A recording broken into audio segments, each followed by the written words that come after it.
ദൈവത്തിൻ്റെ അതിപരിശുദ്ധ നാമം വാഴ്ത്തപ്പെടുമാറാകട്ടെ. സങ്കീർത്തനം 56 മൂന്നാമത്തെ വാക്യം, ഞാൻ ഭയപ്പെടുന്ന നാളിൽ നിന്നിൽ ആശ്രയിക്കും. ദാവീദ് ഈ സങ്കീർത്തനം എഴുതുമ്പോൾ അതിൻ്റെ പശ്ചാത്തലം എന്ന് പറയുന്നത്, ഇസ്രായേൽ രാജാവായ ശൗൽ രാജാവിനെ ഭയപ്പെട്ട് ദാവീദ് ഫിലിസ്ത്യരുടെ ദേശത്തേക്ക് അഭയം തേടുകയാണ്. 1 ശമൂവേലിന്റെ പുസ്തകം 21 അധ്യായം 10 മുതൽ താഴോട്ട് വായിക്കുമ്പോൾ കാണാൻ സാധിക്കും, ദാവീദ് അന്നത്തെ രാജാവായ അഖീസ് രാജാവിൻ്റെ അടുക്കിലേക്ക് ഓടിച്ചെന്നു. അവിടെ ചെന്നപ്പോൾ അഖീസ് രാജാവിൻ്റെ ഭൃത്യന്മാർ പറഞ്ഞു, ഇവൻ ദാവീദല്ലയോ? ശൗൽ 1000 കൊന്നു, ദാവീദ് 10,000 കൊന്നു എന്ന് പ്രതികാരമായി ചൊല്ലിയത് ഇവനെക്കുറിച്ചല്ലയോ എന്ന് പറഞ്ഞ് അവനെ പിടിച്ചു. സങ്കീർത്തനം 56 ഹെഡിങ് വളരെ വ്യക്തമായി എഴുതിയിട്ടുണ്ട്, ഫിലിസ്ത്യർ അവനെ ഗത്തിൽ വെച്ച് പിടിച്ചപ്പോൾ ചമച്ചത്. തന്നെ പിടിച്ച് അഖീസ് രാജാവിന് മുന്നിൽ കൊണ്ടുപോയി നിർത്തി. അവിടെ വെച്ച് ദാവീദ് ബുദ്ധിഭ്രമം നടിച്ച് അവനെ അവിടെ നിന്ന് ആട്ടിക്കളയുമ്പോൾ ദാവീദ് പറയാൻ ചമച്ചത്. അമേൻ. ദാവീദ് പറയാണ്, അമേൻ, ഞാൻ ഭയപ്പെടുന്ന നാളിൽ നിന്നിൽ ആശ്രയിക്കും.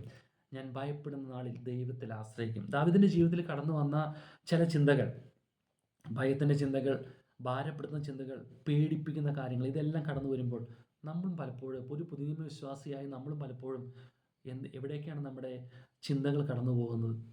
മനുഷ്യരിൽ പലപ്പോഴും കടന്നു പോയിട്ടുണ്ടോ? നമ്മുടെ കുട്ടികളുടെ വിദ്യാഭ്യാസത്തിലുള്ള ബന്ധത്തിലാണെങ്കിലും, അതുപോലെ നമ്മുടെ ഭവനത്തിൻ്റെ ചില കാര്യങ്ങളുടെ ബന്ധത്തിലാണെങ്കിലും, ശുശ്രൂഷയുടെ മേഖലയുടെ ബന്ധത്തിലാണെങ്കിലും മനുഷ്യരിൽ ആശ്രയിക്കാൻ കടന്നു പോയിട്ടുണ്ടോ? ദാവീദ് അപ്രകാരം ഒരു അനുഭവത്തിലേക്ക് കടന്നു പോയപ്പോൾ തനിക്ക് അവിടെ ഒരു ശാശ്വതമായൊരു വിജയം ലഭിച്ചില്ല.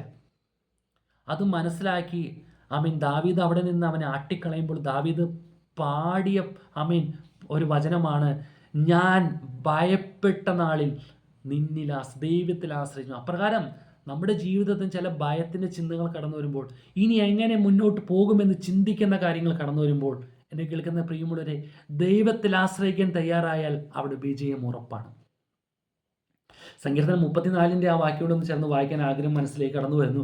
സങ്കീർത്തനം 34 4 വാക്യം ദാവീദ് പറയുകയാണ്, ഞാൻ യഹോവയോട് അപേക്ഷിച്ചു, അവൻ എനിക്ക് ഉത്തരം അരുളി, എൻ്റെ സകല ഭയങ്ങളിൽ നിന്നും അവൻ എന്നെ വിടുവിച്ചു. നോക്കണേ, യഹോവയിൽ ആശ്രയിക്കുന്ന ഒരു അനുഭവം കടന്നു വന്നു. യഹോവയോട് അപേക്ഷിച്ചു, നിലവിളിച്ചു, യഹോവ എനിക്ക് ഉത്തരം അരുളി. ആമേൻ.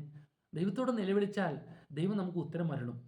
എന്നെ കേൾക്കുന്ന പ്രിയം, പല മനുഷ്യരിൽ ആശ്രയിച്ച് പല കാര്യങ്ങളോട് ബന്ധത്തിൽ കടന്നുപോയാൽ അവർ നമ്മെ വേണ്ടതുപോലെ നമ്മെ സഹായിച്ചേക്കുമെന്നില്ല. അവരുടെ ആശ്രയം എല്ലാം താൽക്കാലികമായിരിക്കും. പക്ഷേ യഹോവയോട് നിലവിളിച്ചാലോ, ആമേൻ, വചനം പറയുകയാണ്, അവൻ എനിക്ക് ഉത്തരമരുളി. ആമേൻ. എനിക്ക് ലഭിച്ചു, ഒരു ഉത്തരം ലഭിച്ചു. ആ ഉത്തരം ലഭിച്ചു കഴിഞ്ഞപ്പോൾ ദാവീദ് പറയാ, എൻ്റെ സകല ഭയങ്ങളിൽ നിന്നും അവൻ എന്നെ വിടുവിച്ചു. എന്നെ ഭാരപ്പെടുത്തിക്കൊണ്ടിരുന്ന, എന്നെ പേടിപ്പിച്ചുകൊണ്ടിരുന്ന സകല ഭയങ്ങളിൽ നിന്നും അവൻ എന്നെ വിടുവിച്ചു. ഇത് രുചിച്ചറിഞ്ഞിട്ട്, കറക്റ്റായിട്ട് രുചിച്ചറിഞ്ഞിട്ട് ദാവീദ് 5 വാക്യം, സങ്കീർത്തനം 34 5 വാക്യം പറയുകയാണ്, അവങ്കിലേക്ക് നോക്കിയവർ പ്രകാശിതരായി, അവരുടെ മുഖം ലജ്ജിച്ചു പോയതുമില്ല. ദാവീദ് ഇത് വിളിച്ചു പറയുമ്പോൾ, എന്നെ കേൾക്കുന്ന പ്രിയമുള്ളവരെ, യേശുവിൻ്റെ രക്തത്താൽ വീണ്ടെടുക്കപ്പെട്ട ദൈവമക്കളായ ഞാനും നിങ്ങളും പലപ്പോഴും പല പ്രശ്നങ്ങൾ നേരിടുമ്പോൾ ദൈവത്തിൽ ആശ്രയിച്ച് വിജയം കൈവരിക്കാൻ നമുക്ക് സാധിച്ചിട്ടുണ്ടോ? കർത്താവിൻ്റെ മുഖത്തേക്ക് നോക്കിയിട്ട് ലജ്ജിതരാകാതെ പ്രകാശിതരായി തീർന്നിട്ടുണ്ടോ? പലപ്പോഴും നമ്മുടെ ചിന്തകളെ ഒന്ന് ആലോചിച്ച് നോക്കി. ദാവീദിനെ പോലെ അഭിമാനത്തോടെ പറയാൻ നമുക്ക് സാധിക്കുമോ? കർത്താവിൻ്റെ മുഖത്തേക്ക് നോക്കിയിട്ട് പ്രകാശിതരായി എന്ന് പറയാൻ സാധിക്കുമോ? ദാവീദ് അനുഭവിച്ചിട്ടാണ് പറയുന്നത്. നമ്മളും അപ്രകാരം കർത്താവ് യേശുക്രിസ്തുവിനെ രുചിച്ചറിഞ്ഞ് ദൈവത്തിൽ ആശ്രയിച്ച് കർത്താവിനോട് നിലവിളിച്ച്, ഹാലലിയ, ആ കർത്താവ് നമുക്ക് ഉത്തരമരുളുന്ന അനുഭവങ്ങൾ കടന്നു വരുമ്പോൾ, ഹാലലിയ, നമ്മുടെ ജീവിതത്തിലെ ഭയങ്ങൾ മാറിപ്പോകുന്നു. എന്നിട്ട് അഭിമാനത്തോടെ മറ്റുള്ളവരോട് പറയാൻ നമുക്ക് സാധിക്കണം, കർത്താവിൻ്റെ മുഖത്തേക്ക് നോക്കിയിട്ട് ഞങ്ങൾ ഇന്ന് വരെ ലജ്ജിതരായിട്ടില്ല. അഭിമാനത്തോട് വിളിച്ചു പറയണം. പണ്ടൊരു പാട്ട് പാടായിരുന്നു, വിളിച്ച ദൈവം വിശ്വസ്തനല്ലോ. ആ പാട്ട് ഇങ്ങനെയാണ്, വിളിച്ച ദൈവം വിശ്വസ്തനല്ലോ, വഴിയിൽ വലഞ്ഞു ഞാൻ അലയാടിടാൻ, വരികയില്ല അവൻ എന്നെ പിരികയില്ല, വലതുകൈ പിടിച്ചെന്നെ നടത്തിയിടുന്നു. Praise the Lord. ഇതെല്ലാം നമ്മുടെ അനുഭവത്തിൽ നിന്ന് പറയണം. ദൈവത്തോട് ചില കാര്യങ്ങൾ നിലവിളിക്കുമ്പോൾ കർത്താവ് നമുക്ക് ഉത്തരമരുളും. നമ്മുടെ സകല ഭയങ്ങളിൽ നമ്മെ വിടുവിക്കും. അഭിമാനത്തോടെ മറ്റുള്ളവരോട് വിളിച്ചു പറയണം, കർത്താവിൻ്റെ മുഖത്തേക്ക് നോക്കിയിട്ട് പ്രകാശിതരായി, ഇന്നവരെ ലജ്ജിച്ചു പോയിട്ടില്ല. ദാവീദിന്റെ അനുഭവത്തിൽ ഹല്ലേലൂയ, ദാവീദ് ഒരു സമയം ഹല്ലേലൂയ ഗത്തിലെ രാജാവായ അഗീസ് രാജാവിൻ്റെ അടുക്കിലേക്ക് ഓടി ചെന്നപ്പോൾ തനിക്ക് അവിടെ ശാശ്വതമായ വിജയം ലഭിച്ചില്ല. പ്രിയമുള്ളവരെ, തന്നെ അവിടെ നിന്ന് ആട്ടിക്കളയുമ്പോൾ ആമേൻ ദാവീദ് പാടുകയാണ് ഹല്ലേലൂയ, ഞാൻ ഭയപ്പെടുന്ന നാളിൽ ദൈവത്തിൽ ആശ്രയിച്ചു. എന്നെ കേൾക്കുന്ന പ്രിയമുള്ളവരെ, ദൈവത്തിൽ ആശ്രയിക്കും. ദൈവം തന്നെ ആശ്രയമായിരിക്കുന്ന മനുഷ്യൻ ഭാഗ്യവാൻ. യെരമ്യാ പ്രവചന പുസ്തകം അതൊന്ന് വായിക്കാൻ ആഗ്രഹിക്കുകയാണ്. യെരമ്യാ പ്രവചന പുസ്തകം 17-ാം അധ്യായം. സ്തോത്രം. യെരമ്യാ പ്രവചന പുസ്തകം 17-ാം അധ്യായം അതിൻ്റെ വാക്യം 7-ാമത്തെ വാക്യം. യഹോവയിൽ ആശ്രയിക്കുകയും യഹോവ തന്നെ ആശ്രയമായിരിക്കുന്ന മനുഷ്യൻ ഭാഗ്യവാൻ. നോക്കണേ, കർത്താവായ യേശുക്രിസ്തുവിന്റെ രക്തത്തിൽ വീണ്ടെടുക്കപ്പെട്ട ദൈവമക്കളെ മനസ്സിലാക്കണേ.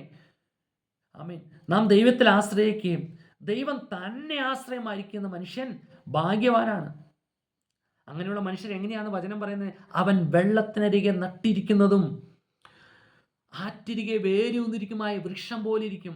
നോക്കണേ, വെള്ളത്തിനരികെ നട്ടിരിക്കുന്ന വൃക്ഷത്തിന്റെ പ്രത്യേകത അറിയാലോ? ആമേൻ. നട്ടിരിക്കുന്ന വൃക്ഷവും തനിയെ മുളച്ചു വരുന്ന വൃക്ഷം തമ്മിൽ വളരെ വ്യത്യാസമുണ്ട് കേട്ടോ. ഇത് യഹോവയിൽ ആശ്രയിക്കുകയും യഹോവ തന്നെ ആശ്രയമായിരിക്കുന്ന മനുഷ്യൻ ഭാഗ്യവാൻ എന്ന് പറയുന്ന പോലെ കർത്താവായ യേശുക്രിസ്തുവിന്റെ രക്തത്താൽ വീണ്ടെടുക്കപ്പെട്ട ദൈവമക്കൾ മനസ്സിലാക്കണേ, ഒരു കാലത്ത് ദൈവവുമായി യാതൊരു ബന്ധമില്ലാതിരുന്ന ജീവിച്ചിരുന്ന ജീവിത രീതിയിൽ നിന്ന് ദൈവം നമ്മെ പറിച്ചെടുത്തു, നമ്മെ ദൈവത്തിനുള്ളവനാക്കി തീർത്തു. ക്രിസ്തുവിൽ നമ്മെ നട്ടിരിക്കുകയാണ്. ആമേൻ. ആ വെള്ളത്തിനരികെ നട്ടിരിക്കുന്ന അനുഭവത്തിലൂടെ നാം ക്രിസ്തുവിൽ നട്ടിരിക്കുമ്പോൾ നമ്മുടെ വേര് ആഴ്ന്നിറങ്ങേണ്ടത് ക്രിസ്തുവിലേക്കാണ് ആഴ്ന്നിറങ്ങേണ്ടത്. അവിടെ നിന്ന് വലിച്ചെടുക്കുന്ന ഫലപ്രദമായ അനുഭവങ്ങൾ, അത് സ്നേഹം, സന്തോഷം, സമാധാനം, ദീർഘക്ഷമ, ദയ, പരോപകാരം, വിശ്വസ്തത, സൗമ്യത, ഇന്ദ്രിയജയം, ഈ ഫലങ്ങൾ നാം പുറപ്പെടുവിക്കണം. അത് പുറപ്പെടുവിക്കണമെന്നുണ്ടെങ്കിൽ നാം ദൈവത്തിൽ ആശ്രയിക്കും. ദൈവം തന്നെ നമ്മുടെ ആശ്രയമായിരിക്കണം. അങ്ങനെ ഒരു അനുഭവത്തിൽ കടന്നു വന്നാൽ ഹല്ലേലൂയ, വചനം പറയുകയാണ്, അവൻ വെള്ളത്തിനരികെ നട്ടിരിക്കുന്നതും ആറ്റിരികെ വേരൂന്നിരിക്കുമായ വൃക്ഷം പോലെ ഇരിക്കും. തുടർന്ന് വായിക്കട്ടെ, ഉഷ്ണം തട്ടുമ്പോൾ അത് വാടുകയില്ല, ഉഷ്ണം തട്ടുമ്പോൾ അത് പേടിക്കുകയില്ല. ആമേൻ. ഈ ലോകത്തിൻ്റെ ചില ചിന്തകൾ, ചില ഭാരങ്ങൾ, ഭീതിപ്പെടുത്തുന്ന സംഭവങ്ങൾ കടന്നു വരുമ്പോൾ അത് പേടിക്കില്ല. ഉഷ്ണം തട്ടുമ്പോൾ ഭയപ്പെടില്ല. കാരണം വെള്ളത്തിനരികെ നട്ടിരിക്കുന്നത്. ആമേൻ. ആമേൻ. ഒന്നാലോചിച്ച് നോക്കിയേ, വെള്ളത്തിനരികെ നട്ടിരിക്കുന്ന വൃക്ഷത്തിന് അപ്രകാരം ഒരു ധൈര്യം ഉണ്ടെങ്കിൽ യേശുക്രിസ്തുവിന്റെ രക്തത്തിൽ വീണ്ടെടുക്കപ്പെട്ട ക്രിസ്തുവിലായിരിക്കുന്ന ഒരു ദൈവത്തിന് എന്തിനാണ് ഭയപ്പെടുന്നത്?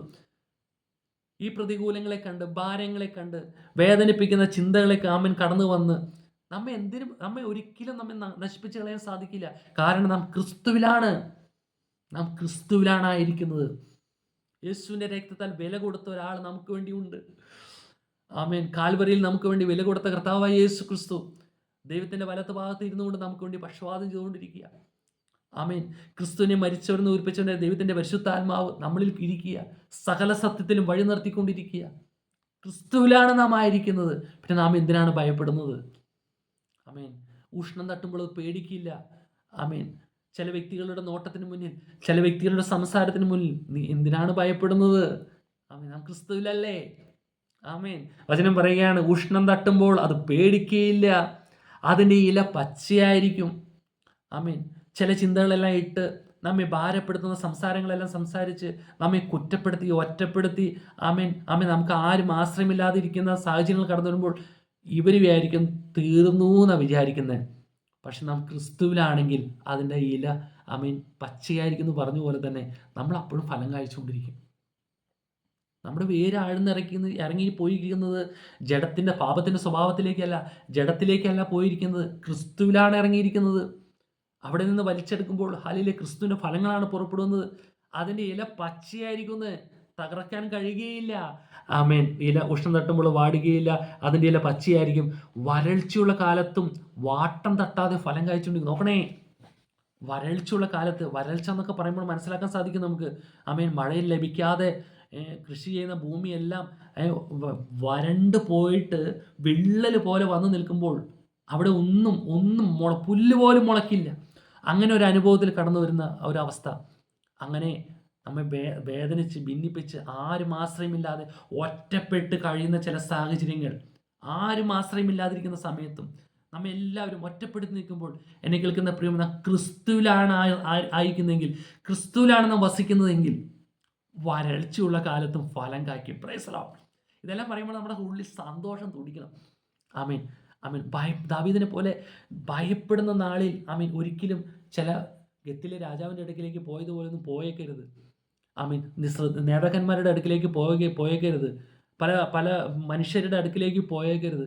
ഭയപ്പെടുന്ന നാളിൽ ദാവീദ് പറയുന്നത്, ഞാൻ യഹോവയോട് അപേക്ഷിച്ചു, അവൻ എനിക്ക് ഉത്തരം അരുളി, എൻ്റെ സകല ഭയങ്ങളിൽ നിന്ന് വിടുവിച്ചു. എന്നെ കേൾക്കുന്ന പ്രിയമുള്ളവരെ, വചനം പറയുന്ന യെരമ്യാ പ്രവചന പുസ്തകം പറയുന്നു, യഹോവയിൽ ആശ്രയിക്കുകയും യഹോവ തന്നെ ആശ്രയമായിരിക്കുന്ന മനുഷ്യൻ ഭാഗ്യവൻ. അപ്രകാരം ഒരു പുതിയ നിയമ വിശ്വാസി യേശുവിൻ്റെ രക്തത്താൽ വീണ്ടെടുക്കപ്പെട്ട ദൈവമക്കൾ പറയണം, ദൈവത്തിൽ ആശ്രയിക്കുകയും ദൈവം തന്നെ ആശ്രയമായിരിക്കുന്ന മനുഷ്യൻ ഭാഗ്യവാനാണ്. ആമേൻ. നാം ക്രിസ്തുവിലാണ്. ഇനി ആ വരൾച്ചയുള്ള സമയത്തും വാട്ടം തട്ടാതെ ഫലം കായ്ച്ചുകൊണ്ടിരിക്കും. ദൈവത്തിന് വേണ്ടി പ്രവർത്തിക്കും. ആമേൻ. ദൈവത്തിന് വേണ്ടി പ്രവർത്തിക്കും, ദൈവത്തിന് വേണ്ടി വീര്യപ്രവർത്തികൾ ചെയ്യും. സ്തോത്രം. അവിടെയെല്ലാം ആമേൻ ദൈവം നമ്മോട് കൂടി നമ്മെ ശക്തീകരിക്കും. വരൾച്ചയുള്ള കാലത്തും. ഇവിടെ ദാവീദ് പറയാണ്, അവങ്കിലേക്ക് നോക്കി പ്രകാശിതരായി അവരുടെ മുഖം ലജ്ജിച്ചു പോയതല്ല എന്ന് നമ്മൾ ദാവീദിനോട് ചേർന്ന് പറയുമ്പോൾ നമ്മുടെ ജീവിതത്തിലും ചില അനുഭവങ്ങൾ കടന്നു വരണം. രുചിച്ചറിയണം കർത്താവിനെ. ആമേൻ. യേശുവിൻ്റെ രക്തത്തിൽ വീണ്ടെടുക്കപ്പെട്ട ദൈവമക്കളെ, ആമേൻ, കർത്താവിനെ രുചിച്ചറിയണം, കർത്താവിൻ്റെ സ്നേഹത്തെ അനുഭവിച്ചറിയണം. ആമേൻ. നാം ക്രിസ്തുവിലായിരിക്കുമ്പോൾ എന്നെ കേൾക്കുന്ന പ്രിയമുള്ളവരെ, ആമേൻ, ആ വാക്യം വീണ്ടും വീണ്ടും വായിക്കാൻ എന്നെ പ്രേരിപ്പിക്കുകയാണ്. അവൻ വെള്ളത്തിനരികെ നട്ടിരിക്കുന്നതും ആറ്റിരികെ വേരൊന്നിരിക്കുമായി വൃക്ഷം പോലെ ഇരിക്കും. ആമേൻ, ആമേൻ. ഉഷ്ണം തട്ടുമ്പോൾ അത് പേടിക്കില്ല. ഈ ലോകത്തിൻ്റെ പ്രതികൂലമായ ചിന്തകൾ, ഭാരപ്പെടുത്തുന്ന സംസാരങ്ങൾ കടന്നു വരുമ്പോൾ അത് പേടിക്കുകയില്ല. അതുപോലെ തന്നെ വചനം പറയുന്നു, അതിൻ്റെ ഇല പച്ചയായിരിക്കും. ഇനി ക്ഷീണിച്ചു, ഇനി അവൻ ഉയർന്നു വരില്ല, ഇനി അവൻ വചനമായി വരില്ല എന്ന് ചിന്തിച്ച് പോകുന്നിടത്ത് ആമേൻ പച്ചയായിരിക്കും. വാട്ടം തട്ടാതെ പച്ചയായിരിക്കും. അതുപോലെ വരൾച്ചയുള്ള കാലത്തും ഫലം കായ്ച്ചുകൊണ്ടിരിക്കും. എന്നെ കേൾക്കുന്ന പ്രിയമുള്ളവരെ, ഇത്ര നല്ല ദൈവത്തെ രുചിച്ചറിയുവാൻ നമുക്കൊരു ഭാഗ്യം ലഭിച്ചില്ലേ? ഇനി ഞാൻ ഭയപ്പെടുന്ന നാളിൽ, നമ്മുടെ കുറിവാക്യം അതാണല്ലോ, ഞാൻ ഭയപ്പെടുന്ന നാളിൽ എനിക്ക് വേണ്ടി രക്തം വില കൊടുത്ത് വാങ്ങിയ കർത്താവായ യേശു ക്രിസ്തുവിൽ ആശ്രയിക്കും, ദൈവത്തിൽ ആശ്രയിക്കും. ആമേൻ. യെരമ്യാ പ്രവചന പുസ്തകം പറയുന്ന പോലെ, യഹോവയിൽ ആശ്രയിക്കുകയും യഹോവ തന്നെ ആശ്രയമായിരിക്കുന്ന മനുഷ്യൻ ഭാഗ്യവാൻ. Price the Lord. സ്തോത്രം. ദൈവം അനുഗ്രഹിക്കട്ടെ. സ്തോത്രം.